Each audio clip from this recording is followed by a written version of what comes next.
নমস্কার, বেলি রান্নাঘরে আপনাদের সকলকে স্বাগত জানাই। আজকে আমি ডিমের পকোড়া রেসিপি আপনাদের কাছে শেয়ার করছি। তার জন্য আমি তিনটে ডিম নিয়েছি, সেদ্ধ করে খোসা ছাড়িয়ে নিয়েছি। পকোড়ার জন্য আমি 100 গ্রাম বেসন নিচ্ছি, পরিমাণ মতো জল দিয়ে এবার আমি ফেটিয়ে নেব। এতটাই ঘনত্ব রাখবেন, খুব তাড়াতাড়ি এই রেসিপিটি হয়ে যায়।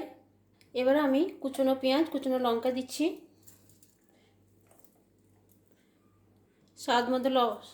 স্বাদ মতো লবণ, একটু জোয়ান দিচ্ছি, হাফ চা চামচ কাশ্মীরি লঙ্কা পাউডার মিক্স করে নিচ্ছি।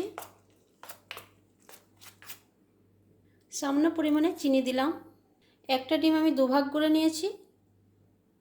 কড়াই বসিয়ে দিয়েছি, কড়াই গরম হয়ে গেছে। পরিমাণ মতো তেল দিচ্ছি ভাজার জন্য, সাদা তেলেই ভেজে নেব। তেল গরম হয়ে গেছে, গ্যাসের আঁচ কম করে ভেজে নিতে হবে, নাহলে ভিতরে কাঁচা থাকবে।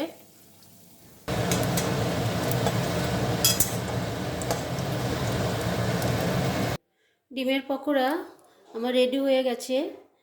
এবারে আমি সস দিয়ে সার্ভ করছি। আর নিয়েছি কাঁচা পেঁয়াজ। এটি জলখাবারে বলুন, সন্ধেবেলায় টিফিনে বলুন, হঠাৎ করে গেস্ট চলে এসছে, কী বানাবেন ভাবছেন, তো এই রেসিপিটা বানিয়ে অবশ্যই খাওয়াতে পারেন। পেঁয়াজ আর কাঁচা লঙ্কা দিলাম, খুব ভালো হয় খেতে। অবশ্যই ট্রাই করে দেখবেন। যদি ভালো লেগে থাকে লাইক, কমেন্ট ও শেয়ার করতে ভুলবেন না। তো পরের রেসিপিতে আবারও দেখা হবে। আজকের মতো টাটা, নমস্কার। সবাই ভালো থাকবেন, সুস্থ থাকবেন।